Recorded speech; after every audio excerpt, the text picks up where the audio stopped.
This video will record the lecture on the early Cold War in the United States. We have one objective for this lecture, however it's a pretty big one, and that is we want to explain the causes of the Cold War between the United States and the Soviet Union and discuss some of the more serious incidents between the two superpowers.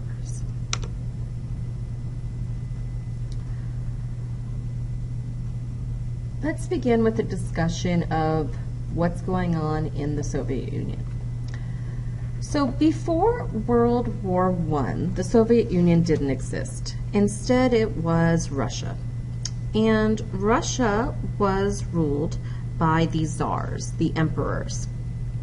Now, the czars were very repressive. Russia was basically a police state. And World War I was extremely unpopular in Russia with very, very high casualties. And so, in World War I, as a result, there's going to be actually two revolutions that take place in 1917. The first one ends up overthrowing the czars, but the second one, the one that takes place in October of 1917, is when the Bolsheviks, under the control of a guy named Vladimir Lenin, seize control of the government. Now, Lenin is a communist, and he kind of takes the ideas of Marx and he twists them around. And so oftentimes we will call the communism that is practiced in the Soviet Union during this time period Marxism-Leninism, because it's Lenin's interpretation of Marx, and we'll kind of go through that in a minute. After Lenin dies, Joseph Stalin will take over as dictator in 1929. So, in Marxism-Leninism, if you recall back to the lecture about what Marxism is, Marxism called for, explained that all societies go through steps, right? And they start out as a barter, and then they move into capitalism, then socialism, then there's a violent revolution, a dictatorship of the proletariat, and ultimately a communist utopia forms, right? These are the steps that Marx lays out. What Marxism-Leninism believed was that they could skip over these stages of development set out with Marx with a small but dedicated Communist Party of revolutionaries leading the way. And that's what the vanguard of the revolution is, this small but dedicated Communist Party of revolutionaries leading the way. And this small but dedicated party of revolutionaries, this vanguard of the revolution, is what will allow the now Soviet Union to kind of jump over all these steps of development. Because most of Russia was not industrialized. There were still peasants living on the land. And so he wants to skip over capitalism, skip over socialism, and just go straight to the communist utopia.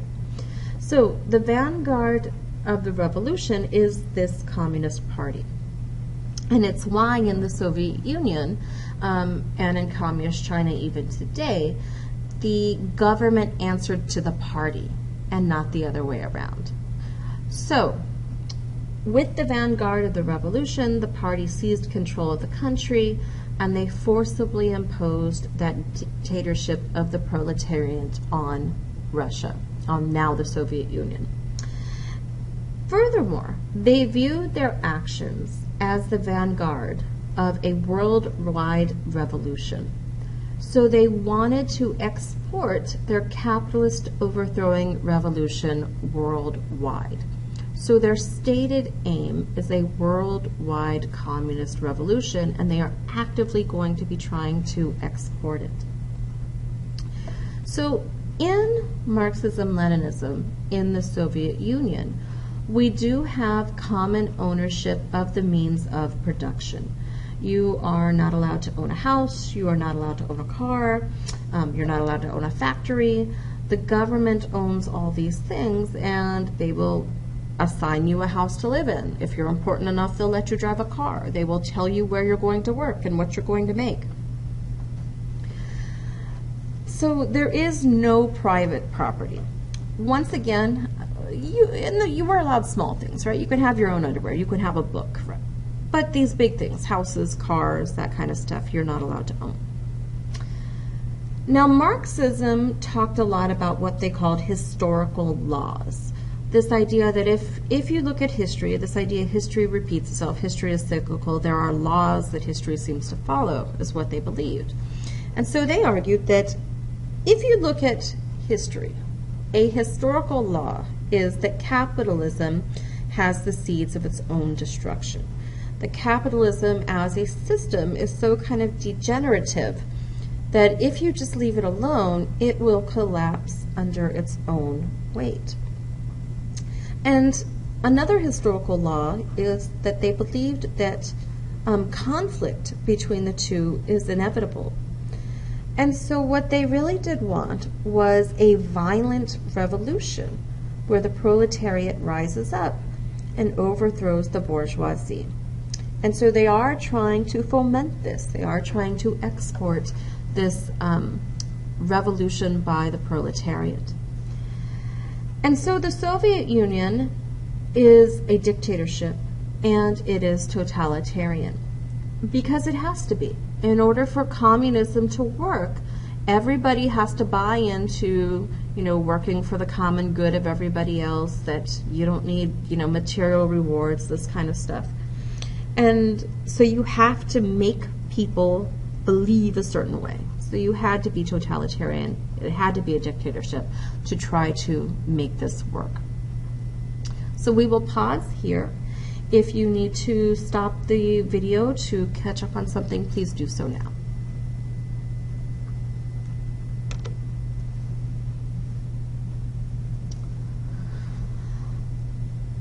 In World War II, there was what was called the Grand Alliance.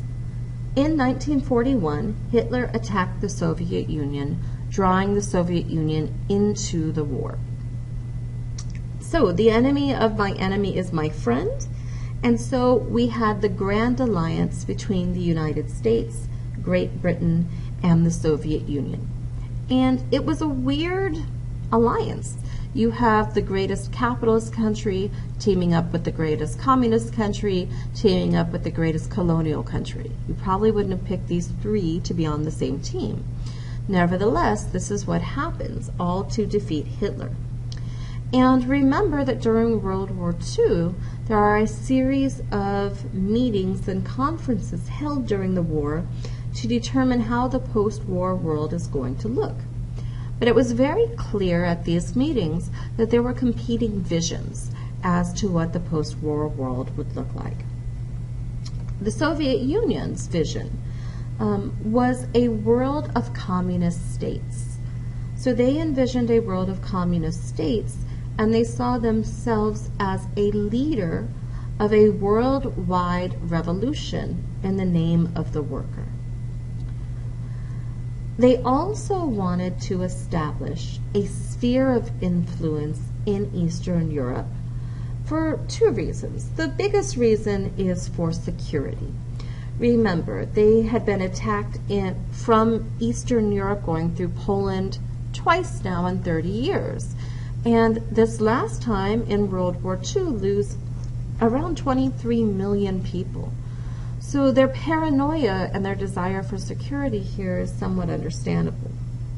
But the second reason, of course, is because they are imperialist. They are trying to take over these places for its own sake as well. Now, the best way they felt to ensure their security was if they could be surrounded by communist countries that they could dominate and control in Eastern Europe. The United States, however, had a very different vision about what the post-war world should look like. At this time, the United States held this somewhat weird thing where they equated democracy and capitalism. To the United States policymakers during this time period, these two things went hand in hand. They were the same side, two sides of the same coin. Capitalists were Democrats, Democrats were capitalists, and there it goes. And they also held this somewhat naive belief that democracies were inherently peaceful, that democracies didn't start unnecessary wars. This, of course, is ridiculous, but this was what they were going on. So the United States envisioned a capitalist Europe linked by trade and commerce. And a capitalist Europe linked by trade and commerce, of course, would by necessity be a democratic. So both the United States and the Soviet Union will try to advance their world views. And the Soviet Union, in particular, will consolidate its hold in Eastern Europe and proceed to shut the West out. So Eastern Europe becomes closed to the West. And you can see on the map those areas in pink are the Warsaw Pact countries. The Soviet Union does become expansionist, gobbling up as much territory as they can. Now, sometimes the communists gain control of a country through the use of force, or at the very least, the threat of the use of force. But oftentimes, they would insinuate themselves into a country's government and take it over from within.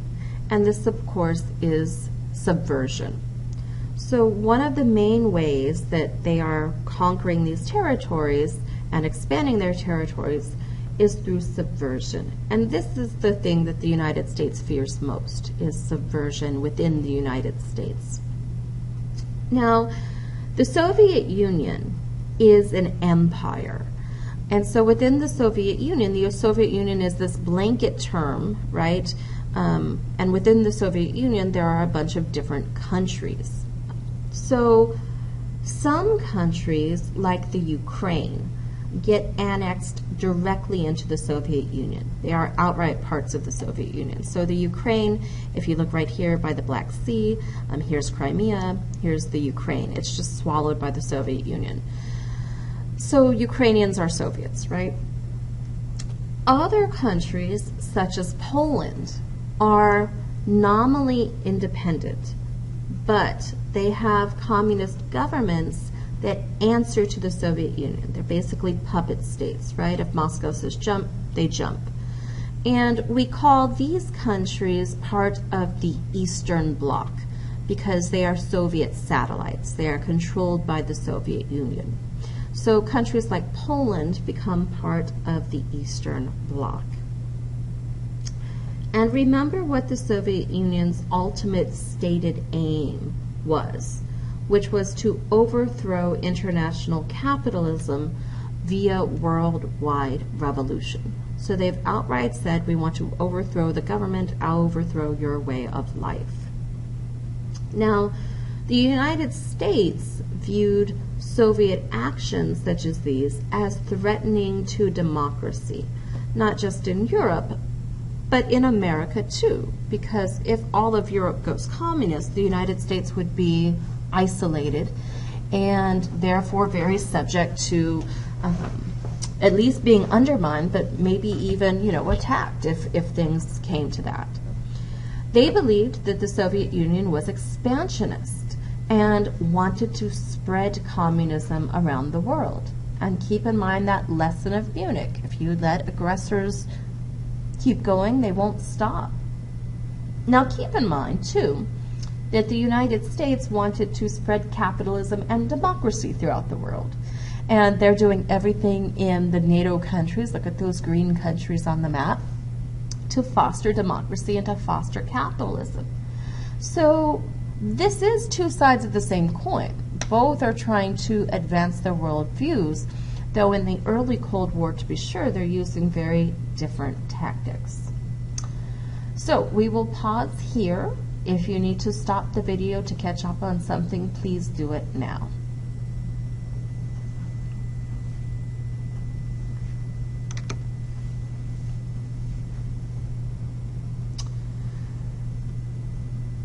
By 1947, most historians agree that it was apparent that the United States and the Soviet Union were in an ideological war for hegemony.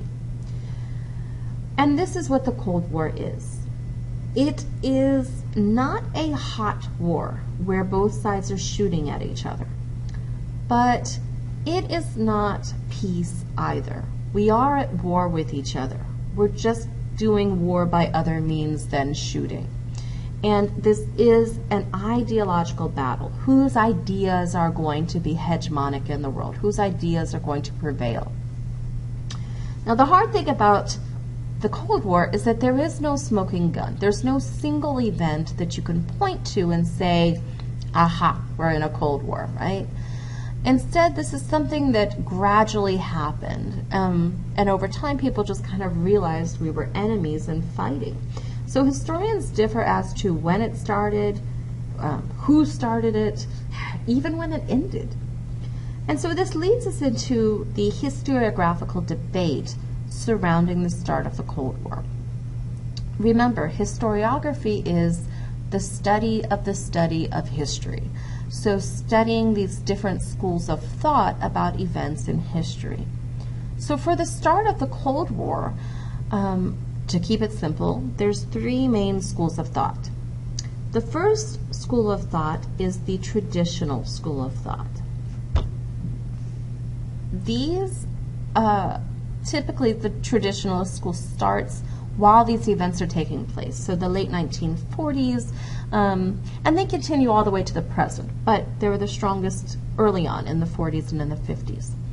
So for the traditional school, they saw Soviet actions as aggressive and therefore believed that the Soviet Union is the one that started the Cold War.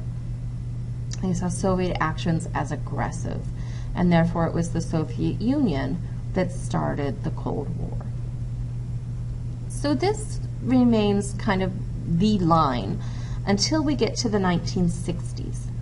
And in the 1960s, keep in mind that the Vietnam War is raging, and that leads a lot of people in academia, students and professors, to begin questioning this party line about, about communism, about the United States' role in the world.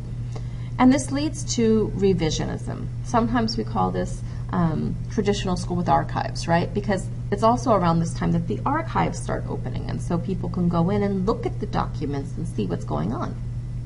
And so revisionists argued that Stalin's attempts to get a buffer zone were understandable, and that the United States' actions were reactionary.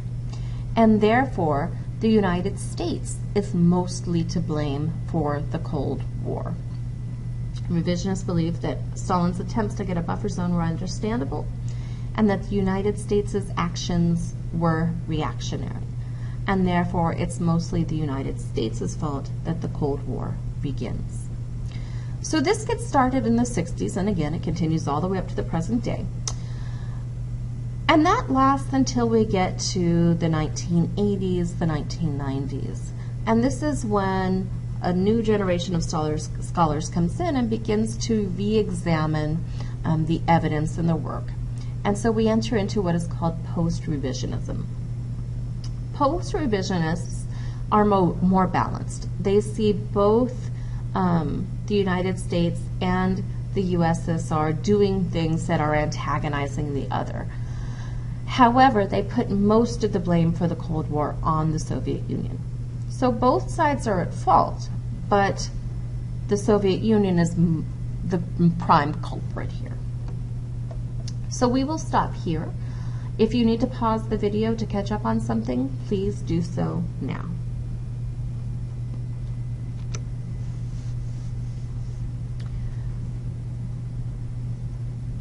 The United States strategy for dealing with the Soviet Union during the Cold War is the policy of containment.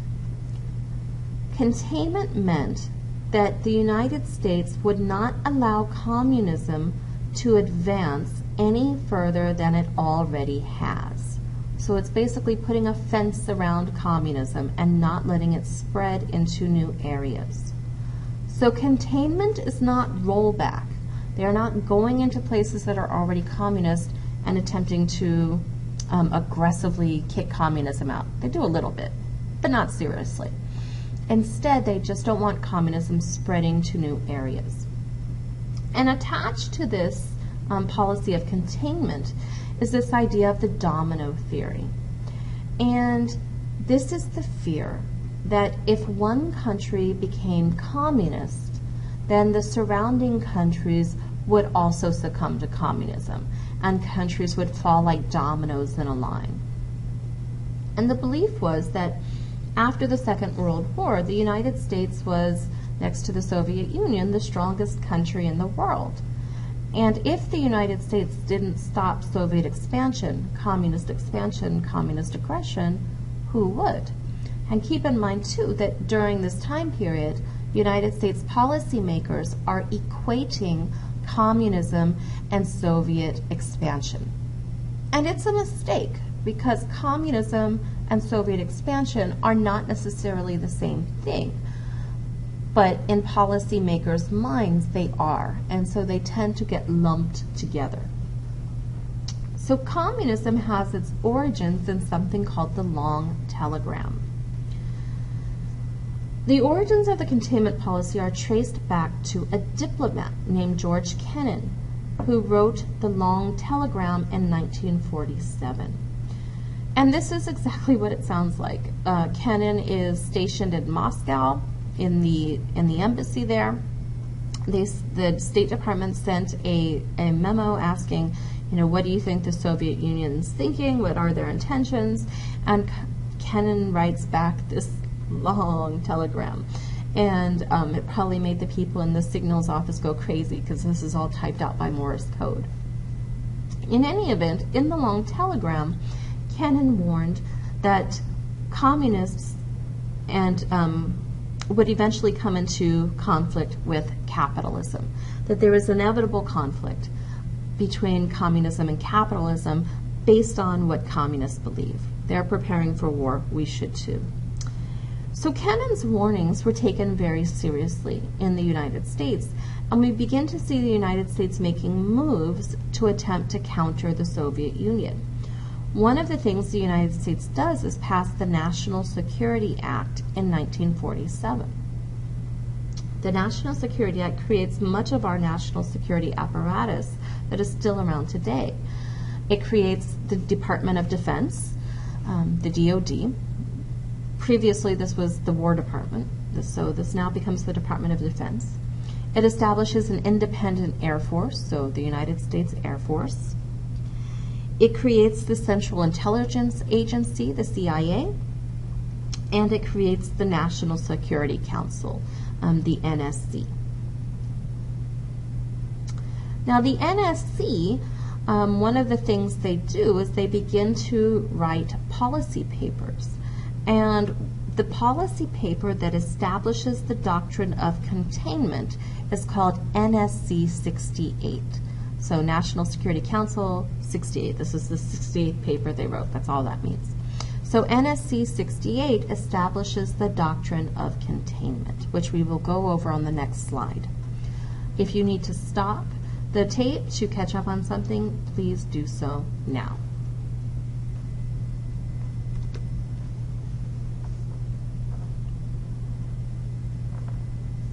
NSC 68 was produced in 1950, and containment is officially codified as U.S. policy in this document. Containment would become the keystone of U.S. foreign policy until the end of the Cold War. So all presidents, beginning with Truman all the way to Ronald Reagan, will practice some form of containment. This is what we do for the rest of the 20th century. NSC 68 was written by a man named Paul Nitze, but it was heavily influenced by the ideas of George Kennan in the long telegram. And so within NSC 68, there are several premises. Remember, a premise is an unspoken kind of rule, the unspoken way of seeing the world.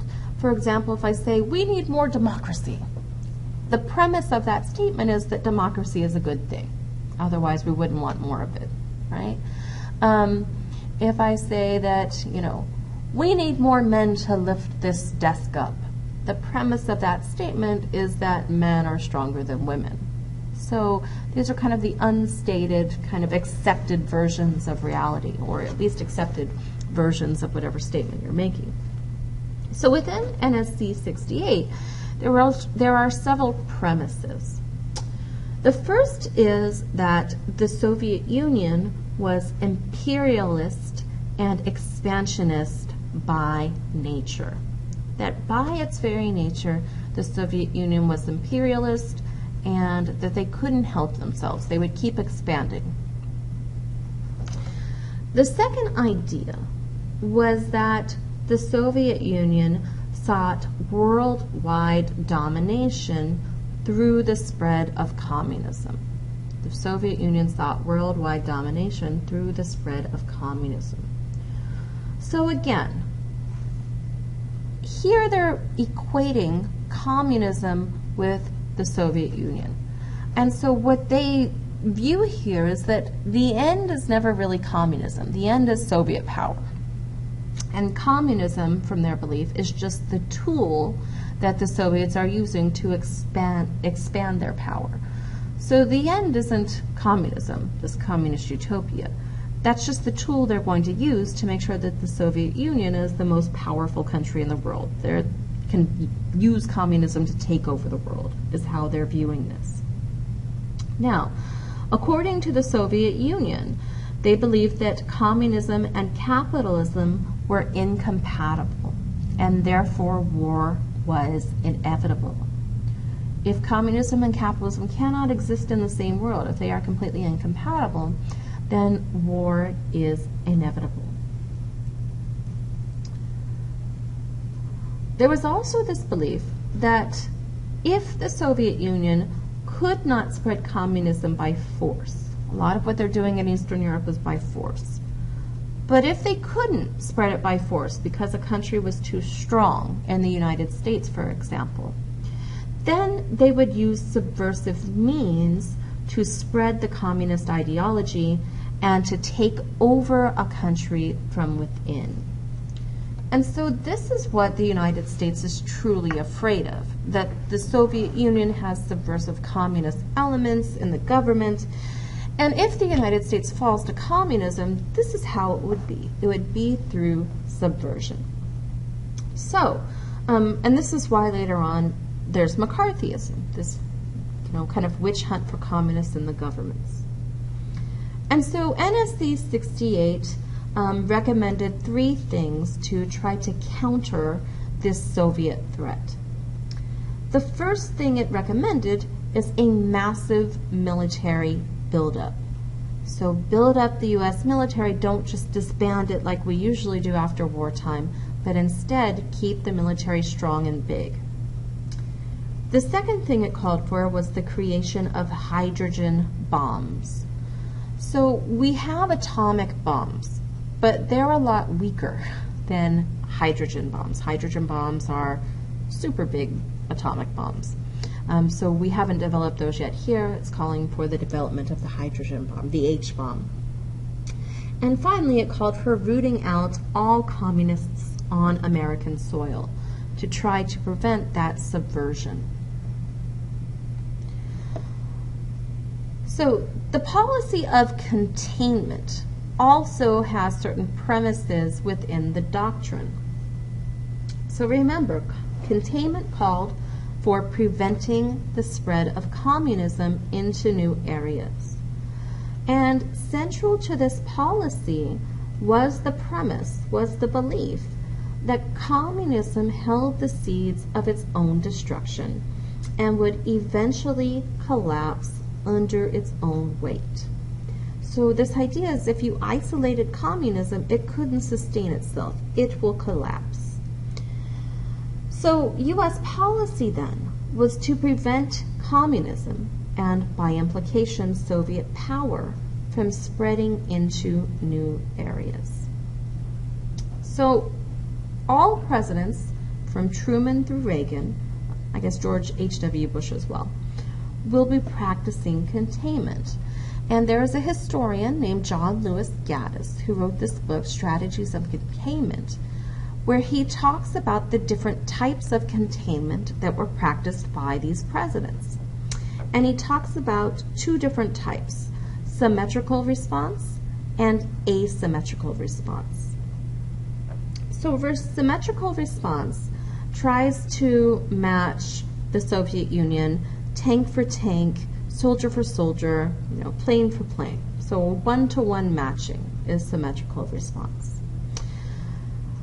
One downside of symmetrical response is that it tends to be very, very expensive because you're trying to do everything. You're matching tank for tank, soldier for soldier, tank, plane for plane.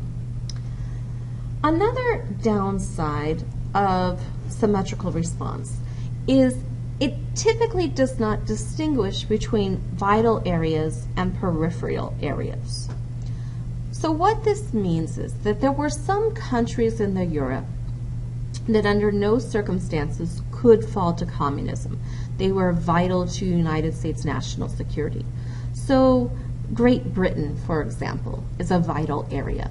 Under no circumstances could the United States allow Great Britain to fall to communism. It's our main ally, it's super industrialized, it has a lot of sway over the world. It would be devastating to national security if Great Britain fell. But other countries are more peripheral. It doesn't really matter if they're communist or not. These are places like Vietnam. So does the United States want Vietnam to go communist? No. Should they maybe donate some money, try to do some clandestine stuff to prevent it? Yes. But is it worth going to war for? And a peripheral view of this is no. Vietnam doesn't even have paved roads in a lot of cases. What difference does it make if it goes? It's not vital to national security. With symmetrical response, they don't make that distinction. To symmetrical responders, Great Britain is the equivalent of Vietnam falling to communism. So it must be stopped everywhere, regardless of its strategic importance. The upside of symmetrical response is that you do have a lot more options. So because you have plane for plane, tank for tank, soldier for soldier, you have a lot of options open to you to respond to situations. An example of this is the Cuban Missile Crisis. John F. Kennedy is practicing symmetrical response. So when the Cuban Missile Crisis is heating up, he has a lot of different ways he can go. He could bomb, he could invade, he could blockade, he could do a bunch of different stuff. So those were open to him. Opposed to symmetrical response is asymmetrical response.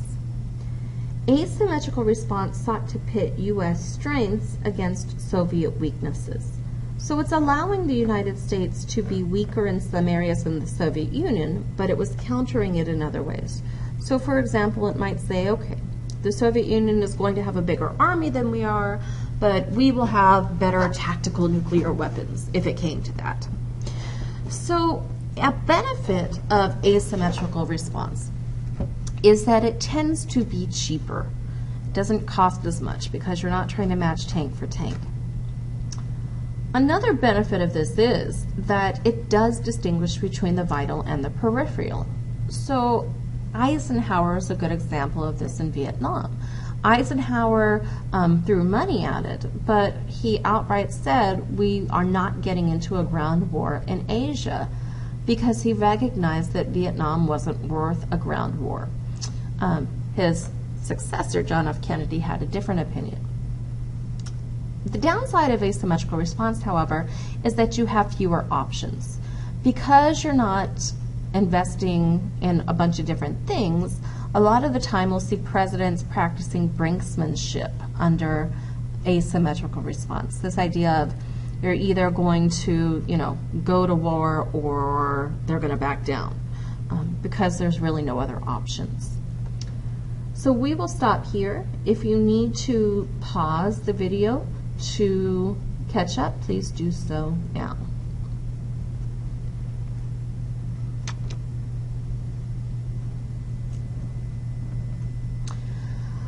Immediately following World War II, so 45, 46, 47, 48, the Soviet Union is going to continue to increase its hold on Eastern Europe, and it will attempt to make inroads into Western Europe, places like Italy, France, and more importantly, Greece and Turkey.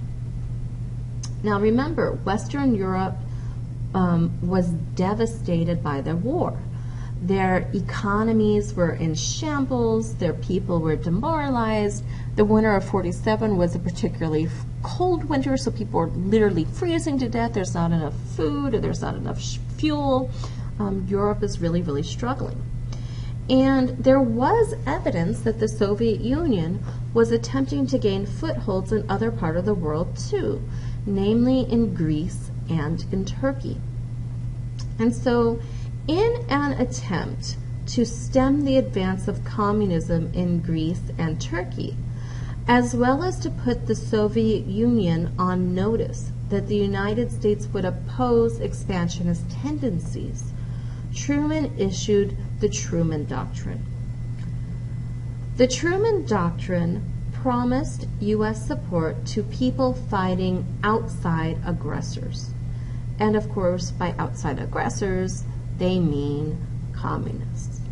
So I'm going to play a short video of Truman's speech to Congress urging aid to Greece and Turkey, and make note of what arguments Truman is using to justify this massive government expenditure.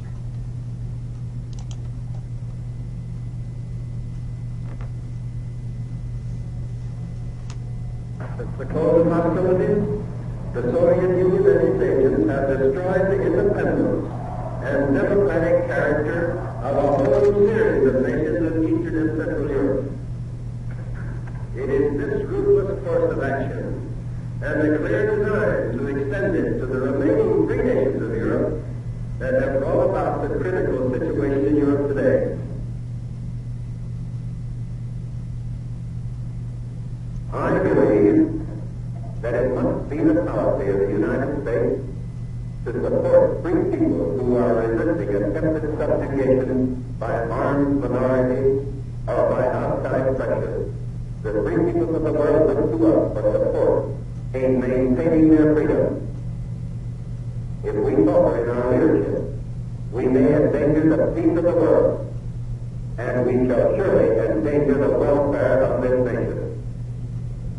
The very existence of the Greek state is today threatened by the terrorist activities of several thousand armed men led by communists. The British government, which has been helping Greece, can give no further financial or economic aid after March 31st. We are the only country able to provide that help. We shall not realize our objectives, however, unless we are willing to help free people to maintain their free institutions and their national integrity against aggressive movements that seek to impose upon them totalitarian regimes. This is no more than a frank recognition that totalitarian regimes imposed upon free peoples by direct or indirect aggression undermine the foundations of international peace and hence the security of the United States. So Truman making this argument that if the United States doesn't step in to stop the Soviet Union from spreading totalitarianism, and by totalitarianism they mean communism, then who will? Eventually it will come to America. Eventually America too will fall. So the Truman Doctrine is incredibly significant because even though this technically just applies to Greece and Turkey, it is the United States signaling that it is going to stop communism anywhere that it threatens. Along similar lines, the United States will pass the Marshall Plan in 1948. The Marshall Plan provided economic assistance to Western Europe in order to stabilize their economies and prevent them from turning to communism. So, it had two reasons, stabilize the economy and prevent them from turning to communism. And so It will ultimately send $13 billion to governments that promise to become or to remain democracies. The governments that promise to become or remain democracies. And so the main recipients of this are going to be in Western Europe. And the why of this is, first, it was humanitarian. There were people in Europe that were literally freezing to death. They did need help, and the United States did want to help these people for humanitarian reasons. But secondly, the United States also wanted to stabilize these European economies. The United States was very aware that one of the things that allows the Hitlers and the Mussolinis of the world to gain ascendancy was the fact that their economies were so bad, that people were desperate. And so they do want to help stabilize these economies so that people are not desperate. People are not willing to listen to extreme points of view. And so attached to that is this idea of preventing the spread of communism.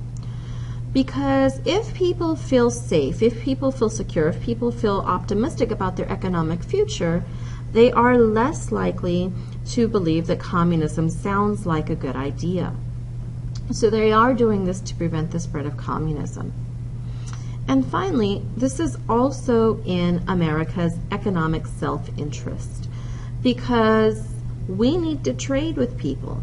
And who are our trading partners? Why, Western Europe. So if Western Europe does not get back on their feet, America very quickly is going to suffer too.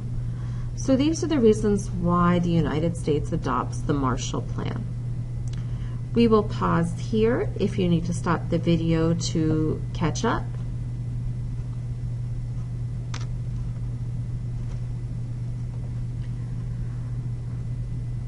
The next thing we'll talk about is something called the Berlin Blockade, which takes place in 1948 into 1949. Following World War II, Germany was occupied by the Allies, and it was divided into 4 occupational zones between the United States, France, Great Britain, and the USSR. Likewise, the city of Berlin was also divided into 4 occupational zones. England, France, United States, and Soviet Union each gets one.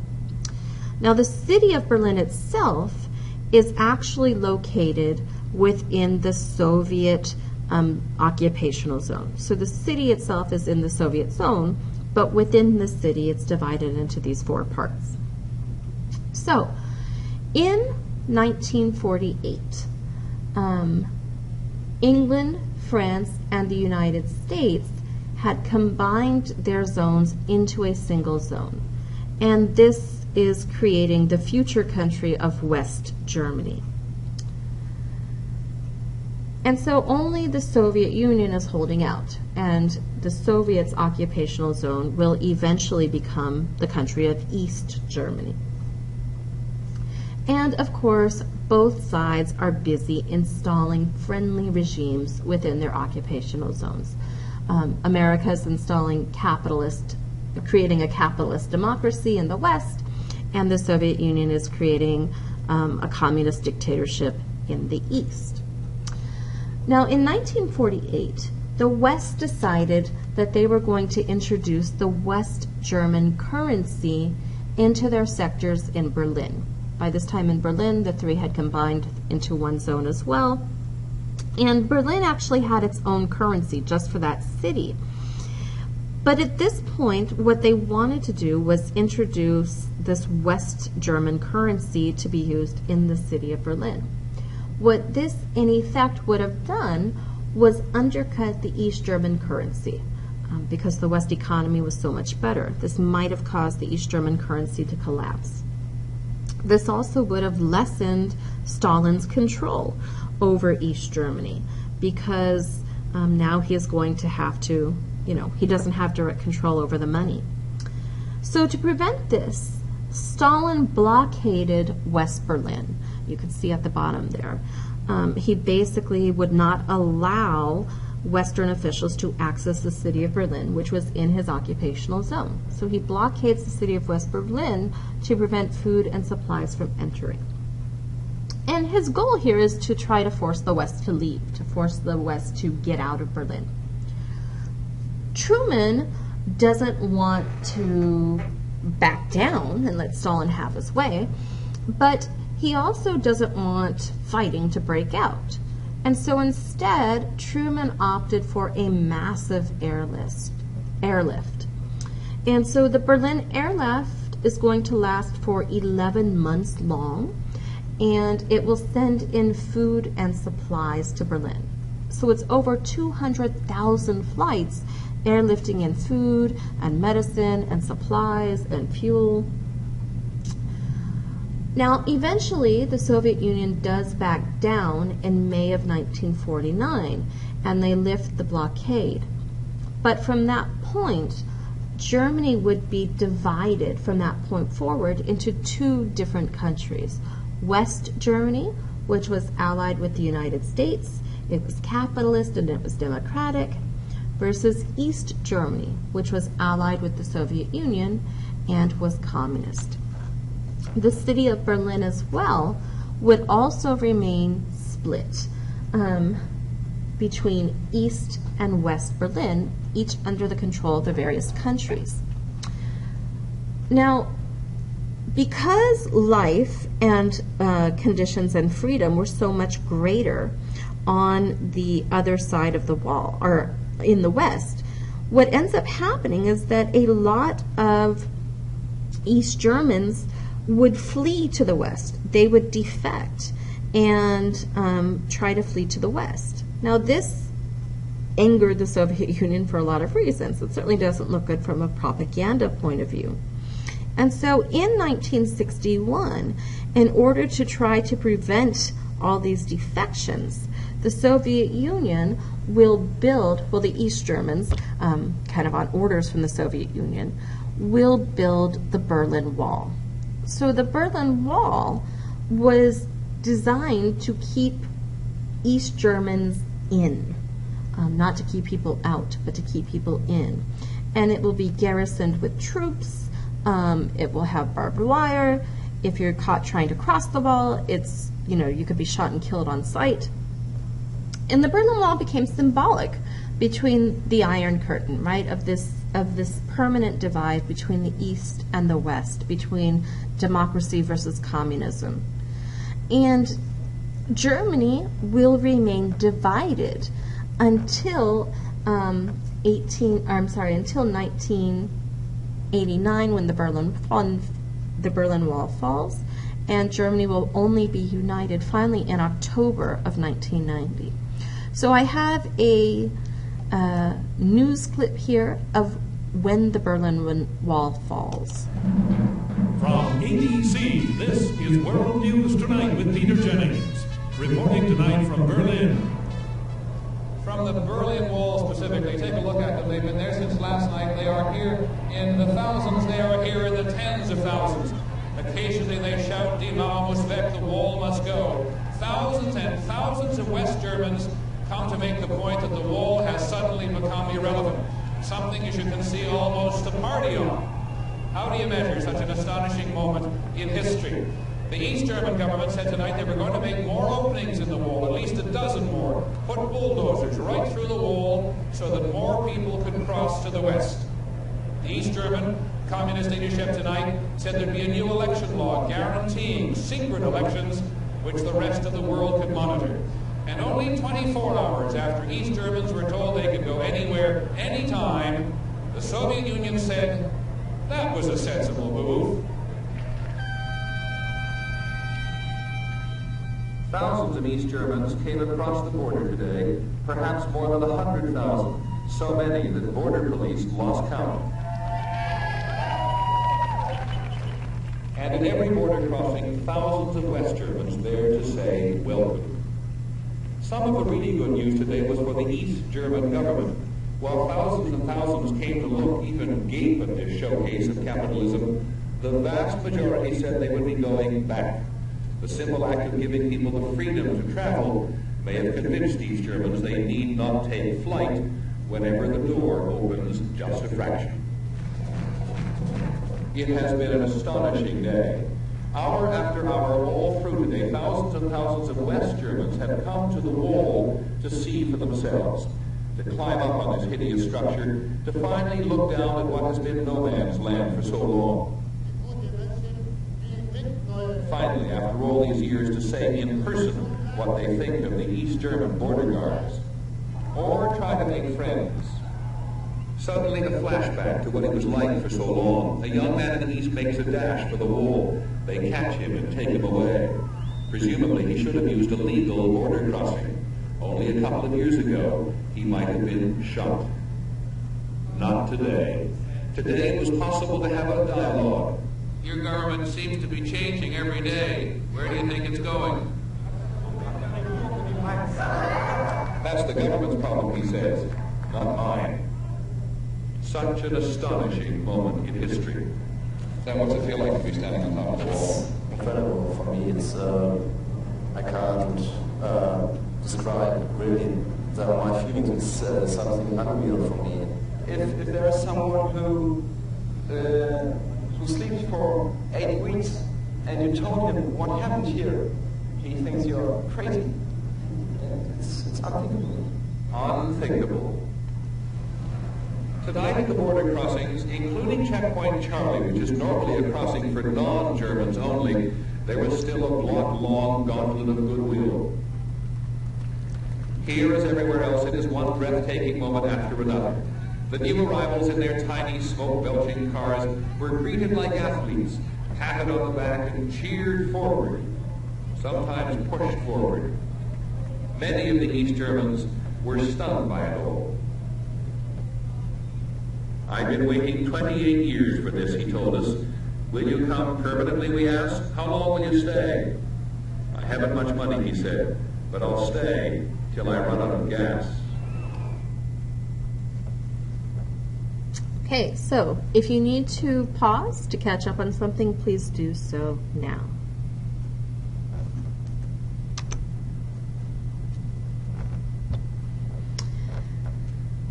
In World War II, the United States developed the first atomic bomb. It was discovered under a government program known as the Manhattan Project. In the Manhattan Project, the United States and Great Britain worked together, but they kept this program secret from their other ally, the Soviet Union.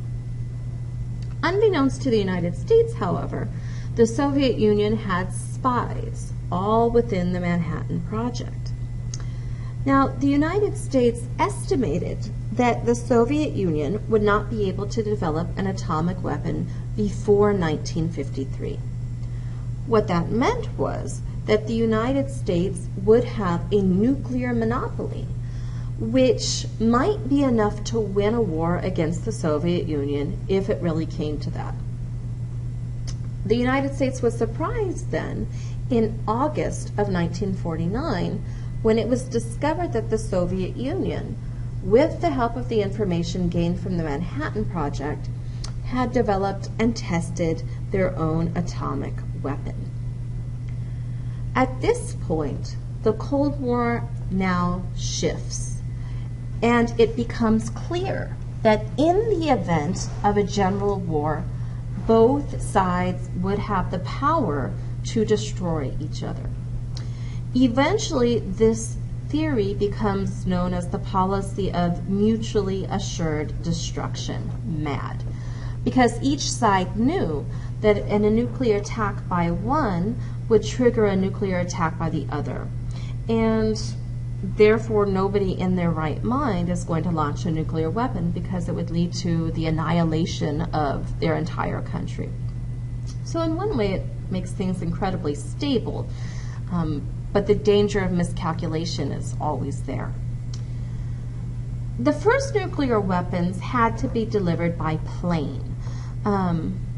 And so you'll hear, for example, this talk about the bomber gap, for example. Do we have enough bombers to deliver a nuclear weapon if a war broke out? It's only going to be after Sputnik launches in 1957 that we will begin to see nuclear weapons capable of being put on rockets. So in the early Cold War, it's just planes, and then into the 60s is when they can be delivered on rockets.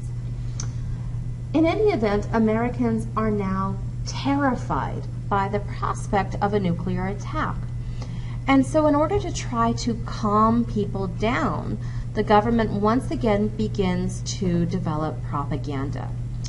And so here we see a video. It's called Duck and Cover by the United States Civil Defense Organization. And it's designed to calm Americans' anxieties about the possibility of nuclear annihilation. So we'll watch just a little bit of this video. It is something that they would have shown to children in school in the 1950s and 60s.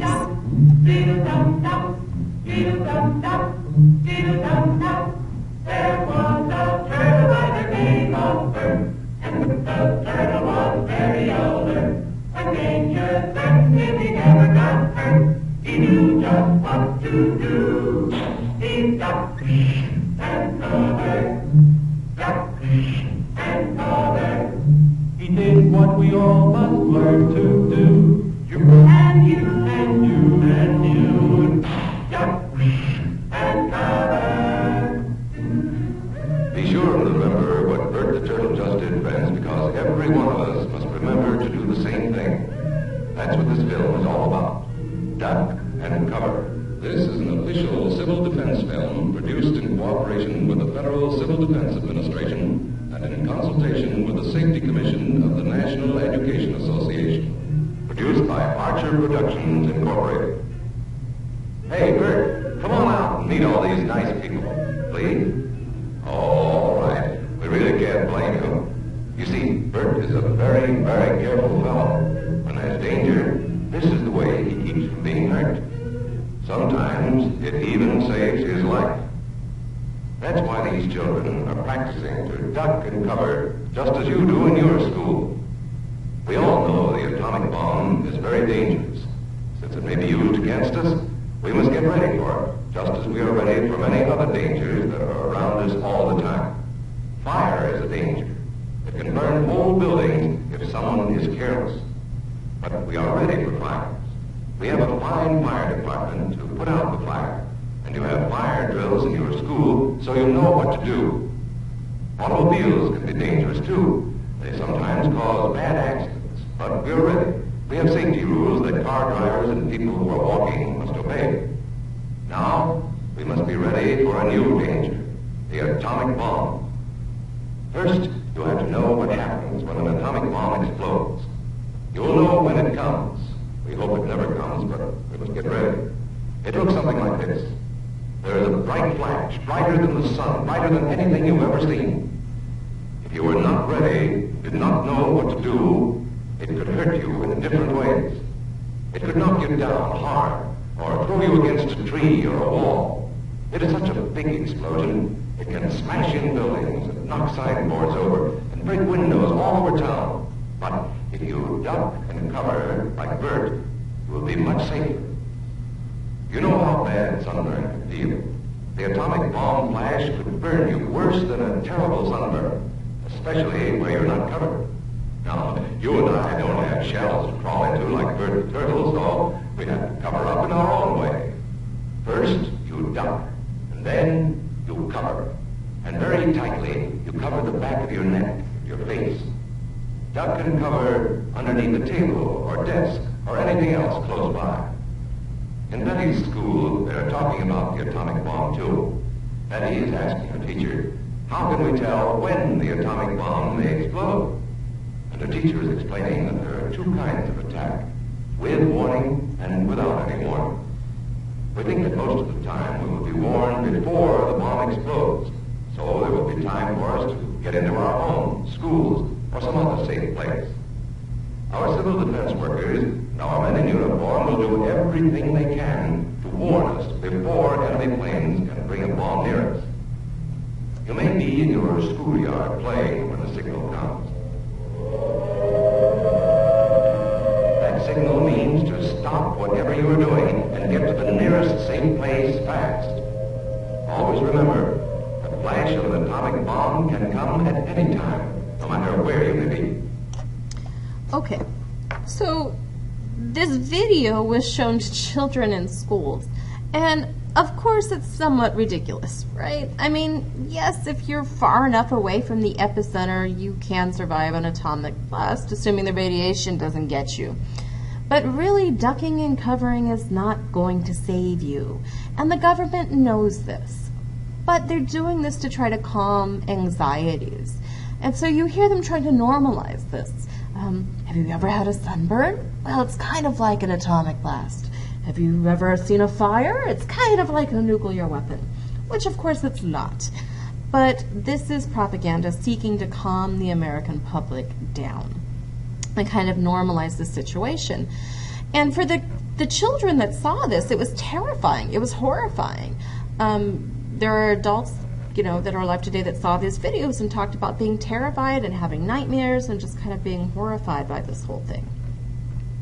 So we'll pause here if you need to catch up. Otherwise, we will move on.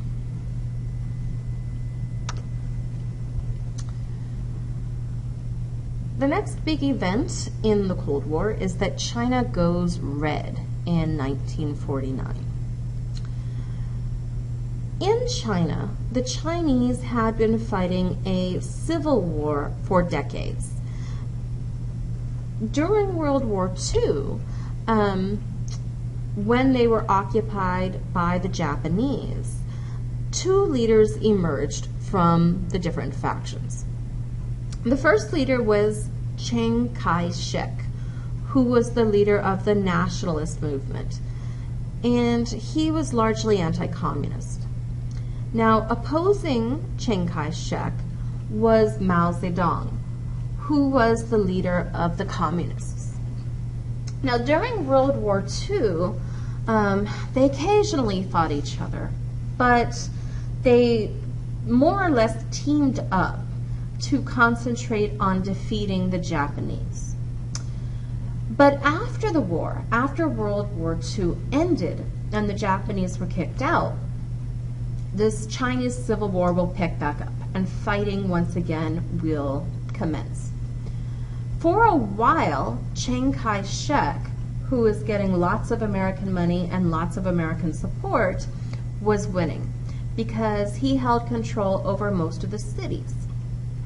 Unfortunately for America, Chiang's regime was very, very corrupt and also incredibly unpopular. A lot of people alive in China at the time would say things like they didn't really see any difference between Chiang Kai-shek's regime, the way they treated people, and the way that the Japanese occupiers did.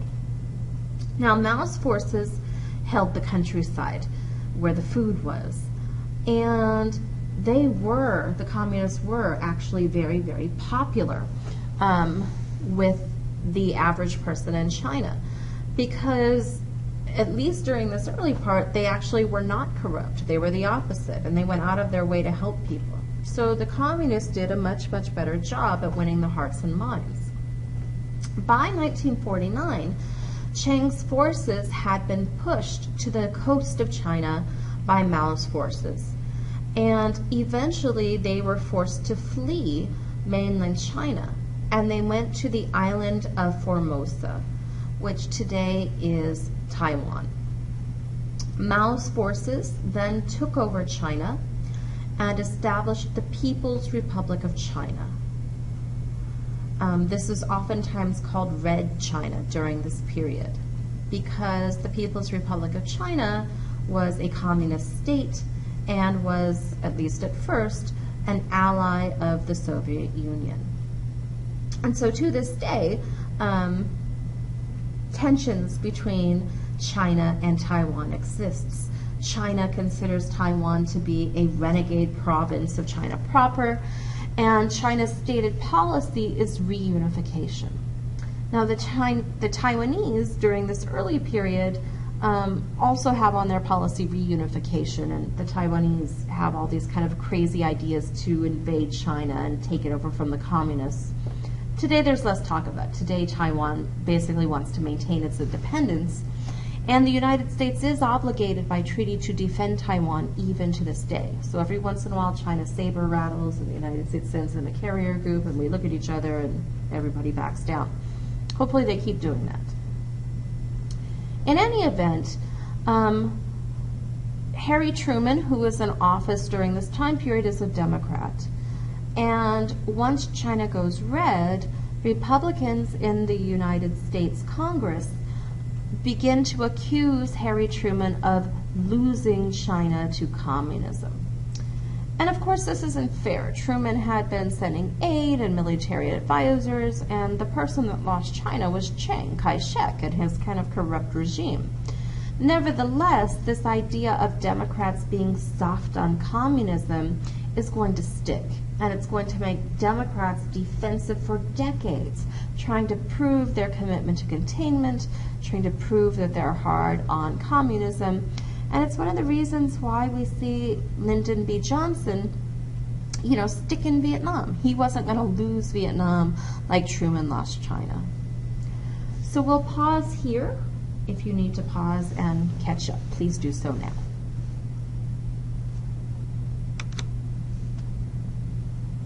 The next event that happens in the early Cold War is the creation of the North Atlantic Treaty Organization, North Atlantic Treaty Organization, or NATO, which forms in 1949. So following all these early actions in the Cold War, China going red, the Soviet Union getting the bomb, the United States has two goals. The first goal is to protect Europe and get it to begin to rearm. To protect Europe and get Europe to begin to rearm. The United States really wants Europe to rearm so that it takes some of this economic burden off the United States. The United States has its army really built up and is in Western Europe, all to deter Soviet aggression. So it wants to protect Europe and get Europe to rearm. The second thing it wants is to dissuade the Soviet Union from attacking the weak and still recovering countries of Western Europe. So they very much want to dissuade Soviet aggression. Europe is just starting to get back on its feet. They don't want the Soviet Union to take over more of Europe than it already has. Now, many of these countries in Western Europe, France, Germany, Belgium, they are very, very reluctant and resistant to rearming. They very much want to let their economies recover. And remember, every dollar that you're spending on a bomb is a dollar you're not investing in education, not investing in infrastructure, not investing in companies. It's basically a wasted dollar unless you need that bomb. And so these European countries are perfectly happy to let the United States bear the brunt of the cost of their defense. They would rather be investing in their economies, getting an economic recovery. Other nations, such as France, were very, very nervous about allowing West Germany to begin to rearm. Germany had attacked France twice in the last 30 years, and it hadn't been good. So France is very nervous about letting West Germany rearm. But as the Berlin blockade showed, if a war broke out between the West and the Soviet Union, West Germany would probably be the front line of any fight with the Soviets. And so their rearming is essential to this whole thing. Meanwhile, at the same time, the Soviet Union is busy consolidating their hold on Eastern Europe. And this prompted Winston Churchill to declare that an iron curtain had fallen across Europe.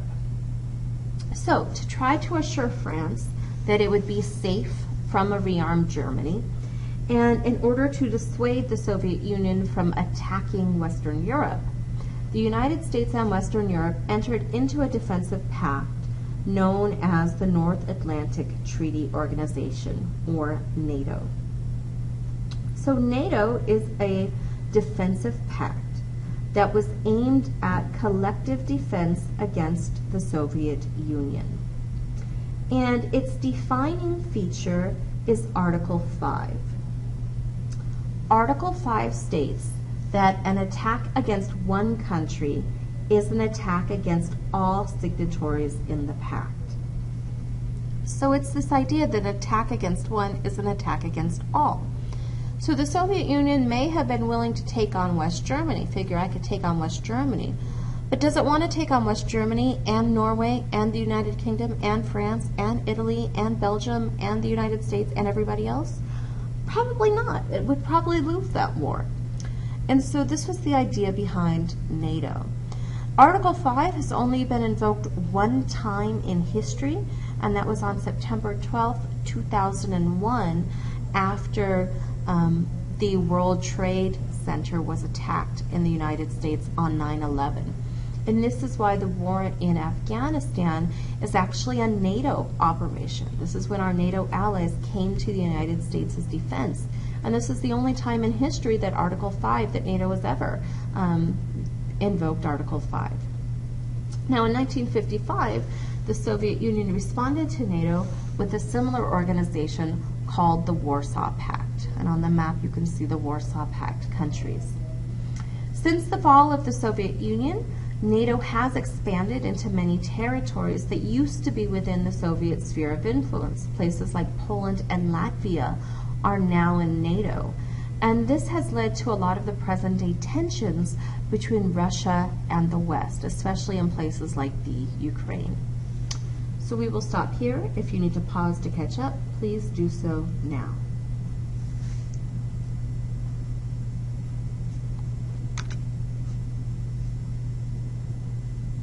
The next big event that happens in the Cold War is the Korean War in 1950.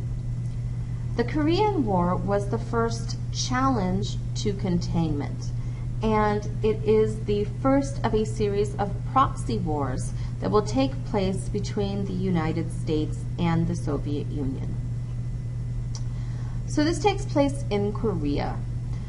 Prior to and during World War II, Korea was occupied by the Japanese.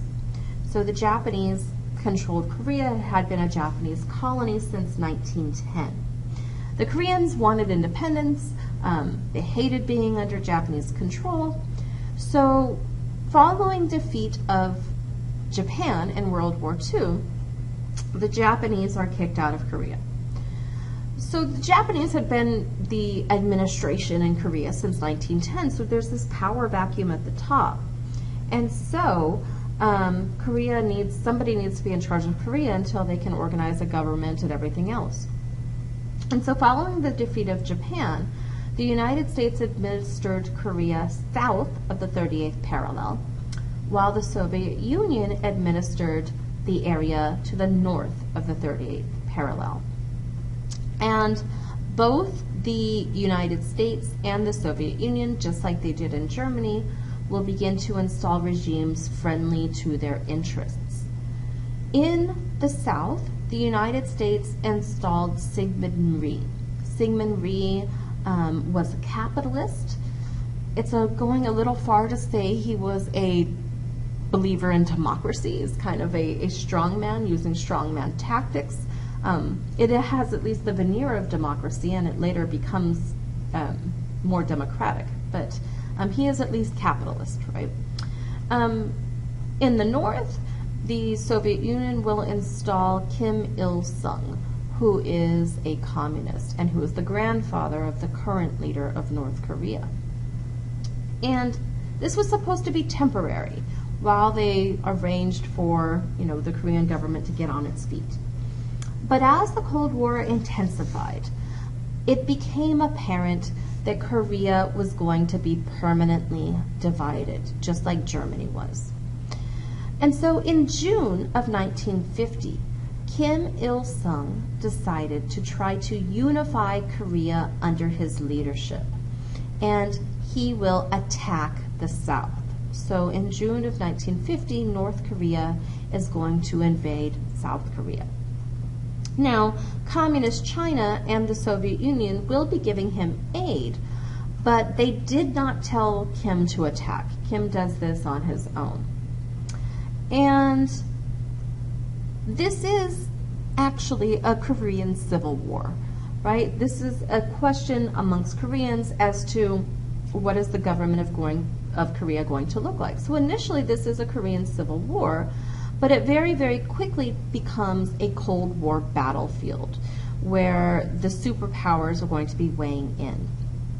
So Kim's forces are very, very quickly going to overwhelm Syngman Rhee's forces. And the South Korea will be pushed all the way to a tiny area on the coast called Busan. It's then that the South Korean government called out to the international community and the United States for help. So Truman will go to the United Nations, the successor of the League of Nations. And Truman will get a resolution from the United Nations authorizing the use of force in defense of South Korea.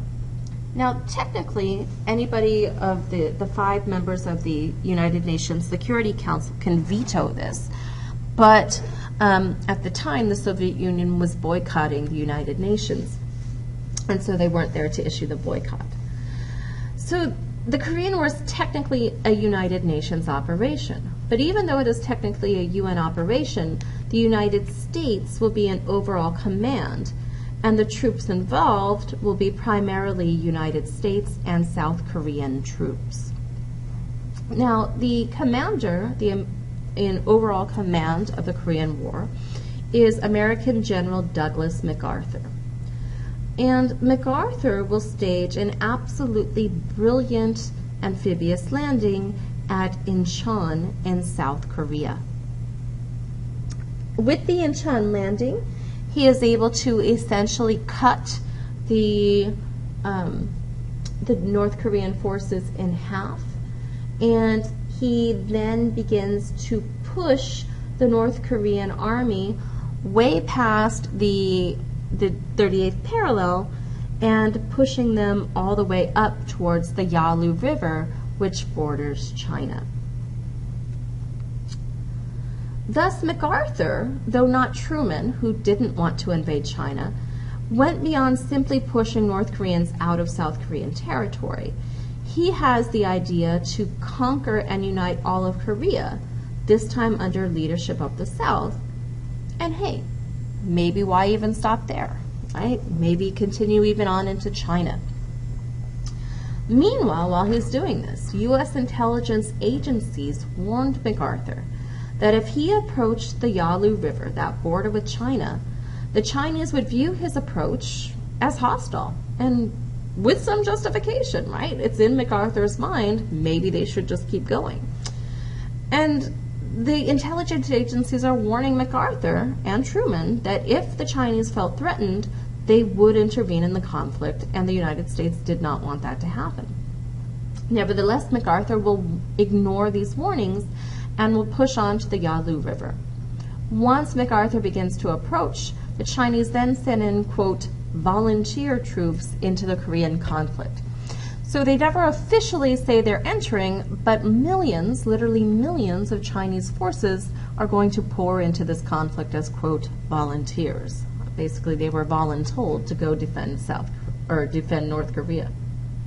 So the North Korean troops with their Chinese volunteers will quickly turn the tide and push the Americans and the South Koreans back down to the 38th parallel, where a stalemate quickly develops, and neither side could advance. It's at this point that Truman called an end to the offensive. He wanted to just maintain defense, he wants to avoid a war with China, and most importantly, a possible war with the Soviet Union if this goes on. MacArthur, however, was determined to carry on to China for a final showdown, and he publicly railed against the president's decision, declaring that, quote, there is no substitute for victory, unquote. Now, this is a big problem because this is violating a major American principle of civilian control of America. This is what makes America free, that the military doesn't call the shots. The military follows orders. They are a tool. They are not the person in charge. This is why we aren't a military dictatorship. And here is MacArthur challenging civilian control of the military, one of America's most cherished principles. And so in response to this, Truman will relieve MacArthur of command in April of 1951 for insubordination. And MacArthur, who was very, very popular, seemed like a hero to frustrated Americans. And this is one of the reasons why Truman is ultimately going to be so very, very unpopular. He leaves office with a very, very low approval rating because MacArthur was so popular. But history judges Truman correct. History says Truman made the right call, though at the time most Americans, or at least a fair portion of them, were quite upset about this.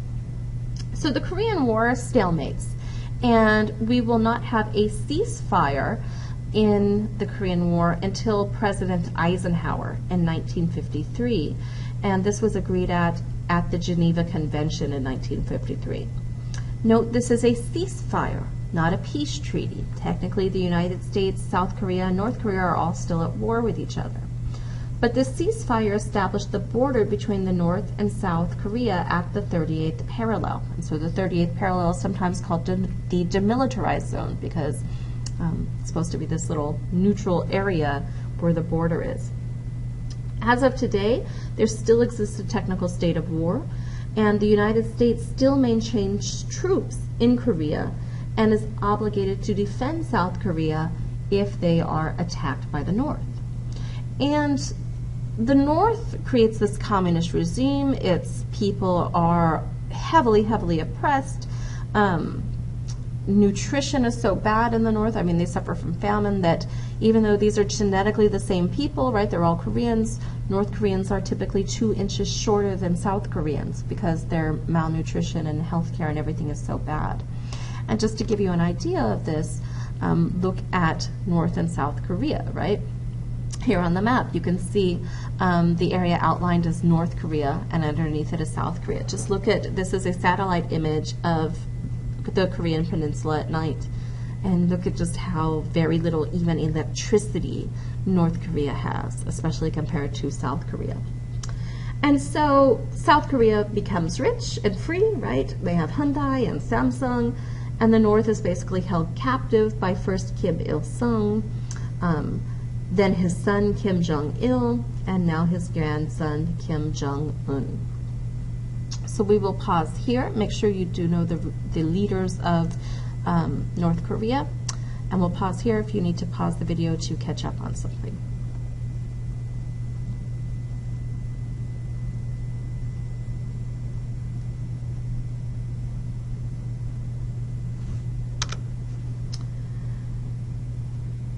The next thing that we will talk about in the Cold War is the arms and space race. After the development of the hydrogen bomb in 1952, the H-bomb, both the Americans and the Soviets will begin a massive stockpiling of nuclear weapons. And this stockpiling of nuclear weapons is the foundation of MAD, right? Mutually assured destruction. And it is this arms race where eventually, you know, the United States and the Soviet Union have enough nuclear weapons to blow the world up, you know, 10 times over, literally 10 times over. But it's this symmetrical response, right? Nuke for nuke, tank for tank. Even though at a certain point you say, well, if we just blew the world up 3 times, would that have been sufficient? I don't know. But they aren't thinking in rational terms, right? It's all about perception here. Now, eventually, nuclear bombs will get smaller and smaller, meaning that you didn't have to put them on big planes anymore. Now you could put them on rockets. And the game changer here is going to be in 1957 when the Soviet Union launched the first artificial satellite called Sputnik into space. So this is the first satellite. Now, Sputnik doesn't actually do anything, right? It's basically this tin can that went up into space and beeped. It just went beep, beep, right? And the United States had been working on their own satellite, and the United States satellite actually did stuff. So when Eisenhower hears that, they're going to launch Sputnik, he's aware this might happen, and our scientists were like, yeah, so what? It doesn't do anything. Ours does. We're almost done. We'll be ready in a couple weeks, so we don't rush it, right? But once Sputnik goes up into the air, this becomes really significant, because what this means then is that now this is the technology that you need for a ICBM, an intercontinental ballistic missile, right? And these are the rockets that most of our nukes are on, where it goes up into the atmosphere, into outer space, it crosses the globe, re-enters the atmosphere, and lands and blows stuff up. And you can't really defend against those. So these events, the fact that the Soviet Union, for most Americans, they weren't aware that the Soviet Union was this close to a satellite, and that ICBMs are now a thing, this is going to scare America. So there's big consequences to Sputnik. The first is that Americans are desperately afraid that they were falling behind technologically, that the Soviet Union was leaping ahead of the United States technologically. And so, first, the United States will begin major investments in science and create things such as NASA. NASA stands for the National Aeronautics and Space Administration. And we're going to put money behind this in order to keep up technologically with the Soviets. The other thing we were afraid of was that, are we being out-educated? And so Eisenhower will pass the National Defense Education Act in 1958. This provided federally backed student loans so that more Americans would go to college. So if you get student loans, this is why. It has everything to do with the Cold War. Before this, you had to pay up front to go to college. So most Americans couldn't afford it. Now you could get a loan that the government backs and go to college. And this, again, was designed to keep up with the Soviets technologically. And of course, John F. Kennedy will famously promise to send a man to the moon by the end of the 1960s. And this is all about the propaganda, right? Whose way of life is superior, the communist world or the capitalist world, the totalitarian world or the democratic world, right? And that's what this is all about. And so Kennedy's vision is actually fulfilled by Apollo 11, when on July 20th, 1969, Neil Armstrong and Buzz Aldrin become the first humans to visit the moon. And so this moon landing was a true Cold War victory, right? Yes, you put a tin can up into space first, but only America has gone to the moon, right? Our flag is on the moon. So obviously then America is stronger, America is better, American ideas are better, democracy is better, freedom, capitalism, everything else. So we will pause here. Please stop the video here if you need to catch up on something.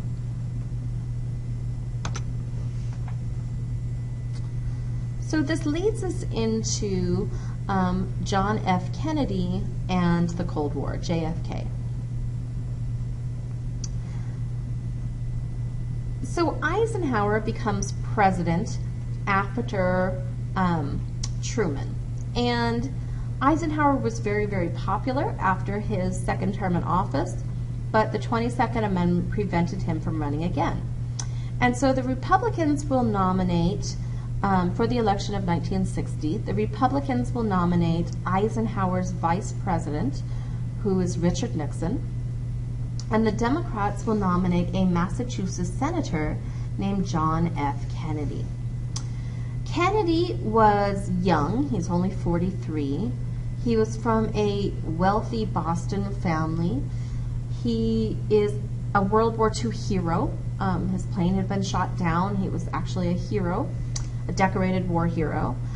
He was good looking, he had a beautiful wife, he just was very charismatic and glamorous. One thing about him, though, that was kind of a black mark for most Americans was that John F. Kennedy was Catholic. And this caused a lot of anxieties. Americans during this time period were predominantly Protestant. There is historical distrust and animosity between Protestants and Catholics. And many Americans were concerned about the role that the Pope would play. Would Kennedy buck the Pope? If the Catholic Church's interests and the American interests didn't line up, where does Kennedy fall, right? That's the big concern. Are we going to be ruled in effect by the Pope? And Kennedy actually does something really important here, really significant, and that is that he gives a speech in Houston to Protestant ministers. He gives this speech in Houston to Protestant ministers. And in this speech, JFK is able to situate his religion as important to his character, but not something that dictated his moral life. And this one speech is incredibly significant because it opened the door for other religious minorities in government. He was able to put religion in its private place, but say, this may be my private beliefs, but I will govern according to kind of, secular civic ideas. And this opens the door for others. The election of 1960 is also going to be the first televised presidential debate, where sadly we will see appearance mattering over substance, right? So this idea of style over substance. Because in this debate you have JFK come in and he's calm and he's cool and he's wearing makeup so he looks nice on TV, right? And in comes, and he's very attractive, and then in comes Richard Nixon, right, who is not very attractive physically. And at the time, Nixon actually had the flu, so he looked like death warmed over. And he's all sweaty, right, because he's sick, and they're like, do you want makeup? And he's like, no, I don't need makeup, I'm a man, right? So, I mean, he just looks awful on TV. And so it's interesting because when they did the polling, right, people who listened to the debate on the radio almost all thought Nixon won. And people who watched the debate on television almost all thought JFK won. So here we can see how important that style over substance is. Now, Kennedy's domestic agenda was called New Frontier. And so he's going to, in New Frontier, he's calling for increased federal aid for education, increased federal aid for medical care, for other social programs.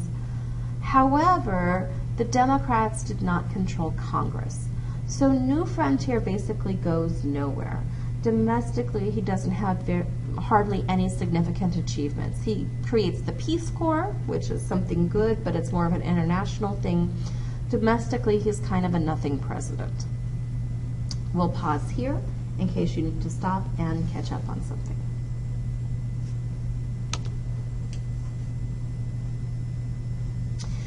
Kennedy viewed himself as a Cold Warrior, and he very much wanted to take a different approach to the Cold War than Eisenhower. Eisenhower did want to contain communism, but Eisenhower followed kind of an asymmetrical response. He was not going to try to match the Soviet Union tank for tank. He was not interested in really challenging communism. Eisenhower wanted to contain it, but focused most of his attention on getting the United States to recover from the Second World War. Kennedy, however, wanted to actively challenge communism. Now, he does continue containment, but JFK will be using a symmetrical response, where he is going to try to match the communists bomber for bomber, tank for tank. And another kind of thing about Kennedy is he at least hints that he is not adverse to preemptive nuclear strikes. So this idea of preemptive strike is very much kind of out there, hanging. So to challenge communism, JFK will begin the policy of nation building.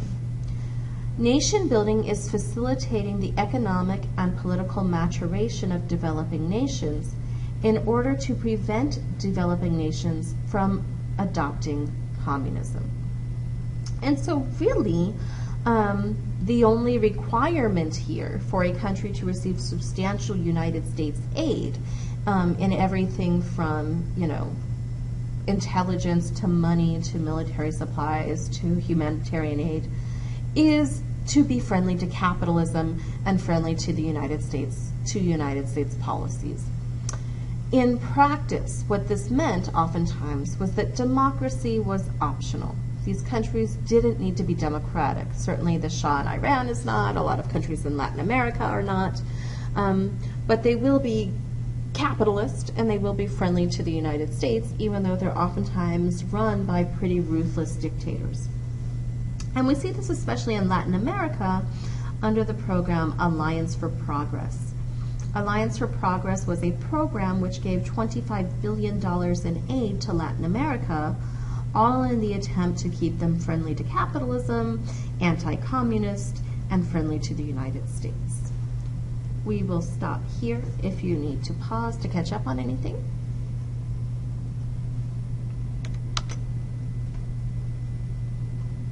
So this leads us to Kennedy and Cuba. Cuba is very important to the United States. It's significant to the United States for two reasons. The first reason is Cuba's location. Cuba is only 90 miles away from the United States. And so any unrest in Cuba can very, very easily spread to the United States. And this is literally our backyard, right? So it has kind of this symbolic importance as well. The second reason it's significant is because Americans in the 1950s and earlier had a lot of economic investments in Cuba, everything from sugar plantations to casinos. So a lot of wealthy Americans have a lot of investments in Cuba. Now, to make a long story short, in 1959, Fidel Castro will take power and create a communist dictatorship in Cuba. And JFK desperately wants to remove him from power. This is a communist state right in our backyard. This is violating containment. This would be an easy place if the Soviet Union ever wanted to invade to stage. At the very least, it's easy to send in, these kind of communist subversive elements. So the United States really wants Fidel Castro back. Now, under Eisenhower, the CIA had designed a plan to overthrow Castro, and this was called the Bay of Pigs. But Eisenhower never gave the go-ahead for this planned invasion to take place. Eisenhower really didn't think this would work, so Eisenhower never gives the go. But in April of 1961, JFK will give the approval to the plan later known as the Bay of Pigs. And it's called the Bay of Pigs because that's the area that they invade. Now, the Bay of Pigs plan was for CIA-trained Cuban exiles to be landed back in their homeland. And these CIA Cuban exiles would have been trained by the United States, they would be armed by the United States, they would be given support by the United States. And these exiles were supposed to go back to their homeland, and from there they were supposed to spark a popular uprising against Castro. And the United States would be providing logistics and air support, but the fighting would be by these Cuban exiles. But immediately the plan fell apart. Castro's forces got wind of this, so Castro's forces are actually waiting for these exiles on the beach. U.S. air support never materialized. The whole thing was a disaster, and you can see there that top picture, all these Cuban exiles from the Bay of Pigs lined up as prisoners. So over 1,200 exiles were captured, some were executed, some were imprisoned. Now, JFK does take public responsibility for this failure, and fortunately for the United States, JFK also learned a really important lesson about groupthink and the danger of groupthink in making decisions, because there were a lot of flaws in this plan that everybody could kind of see, but nobody spoke out against it. Everybody just kind of stayed quiet, not wanting to rock the boat, not wanting to, cause any waves. And that's a problem. Anytime a group tries to make decisions, and if everybody's just kind of agreeing and going along, it means nobody's really thinking really critically about this. And so JFK learned from this that you need a devil's advocate in every group. You need somebody making the counter-argument, challenging your assumptions, challenging your decisions. And so from this point forward, when any big decision is happening, such as the Cuban Missile Crisis, JFK made sure to pick people to be the devil's advocate, to argue against whatever the majority was saying, in order to make sure that they weren't group thinking anymore, in order to make sure that they weren't going to have another disaster. So we will pause here. If you need to catch up on something, please do so now.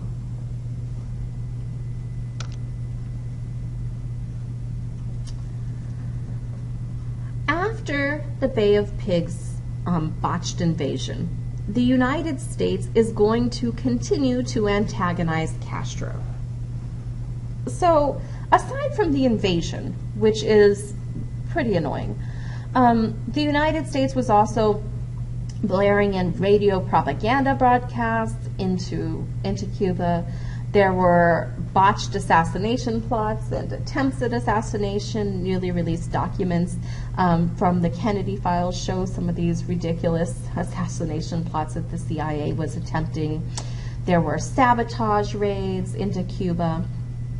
And so with all of this, Castro was understandably afraid that another invasion by the United States was imminent, that it was just a matter of time before the United States decides to try to invade Cuba and overthrow him again. And so if in a two-superpower world, one of the superpowers is picking on you, the best thing you can do is turn to the other superpower, the only other country that's big and bad enough to take on the other. And so Castro will begin to look to the Soviet Union for protection. And so in April of 1962, Cuba and the Soviet Union made an agreement.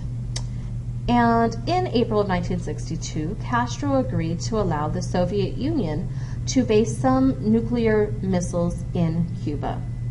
And these were missiles that could easily reach the United States. Now, to be fair, the United States also had missiles on the Soviet Union's doorstep in Turkey. And these were missiles aimed right at the heart of the Soviet Union, right on their doorstep, just like the missiles in Cuba. But the United States can't let this fly. And in October of 1962, a U.S. reconnaissance plane photographed the storage site for these missiles. Once the United States saw these photographed storage sites, it set off a 13-day confrontation known as the Cuban Missile Crisis.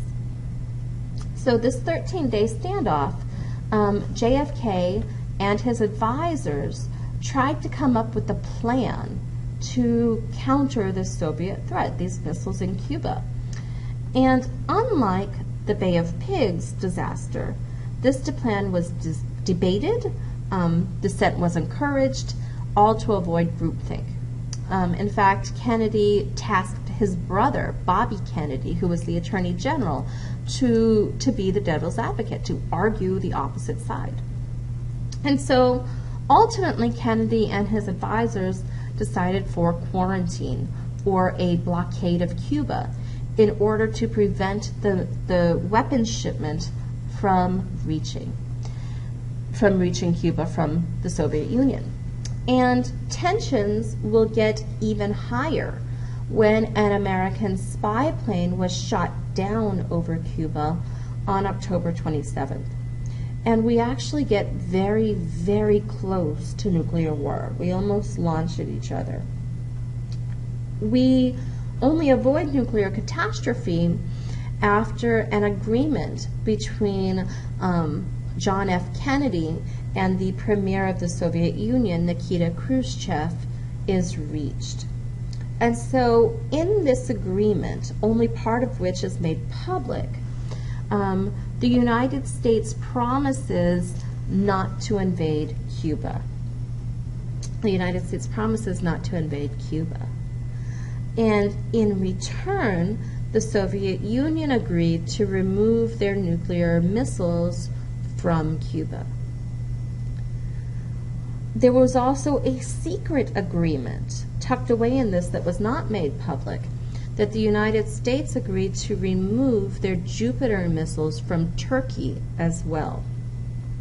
Now, the Jupiter missiles at this point were obsolete anyway. They would have been removed from Turkey within a matter of years anyway, but the Soviets had to get a win too. Now, as a result of this, as a result of the communications problems that's helping to kind of escalate this standoff, trying to get a hold of people in Moscow, they created the red phone. And the red phone is a direct line between the White House and the Kremlin, where the president can literally lift it up and say, give me the Premier of Russia, and the Premier of Russia will be immediately gotten on the phone, and vice versa, all with the idea of preventing nuclear war. The downside of this is that Nikita Khrushchev, who was the premier of the Soviet Union, back home, it looks like the Soviet Union blinked. It looks like the Soviet Union backed down, mostly because that Jupiter missile agreement was kept private. And so as a result, we will see Nikita Khrushchev fall from power, and more hardliners will be in charge of the Soviet Union. So we will pause here. If you need to catch up on something, please do so now. In this lecture, you should now be able to explain the causes of the Cold War between the United States and the Soviet Union, and to discuss some of the more serious incidents between the two superpowers.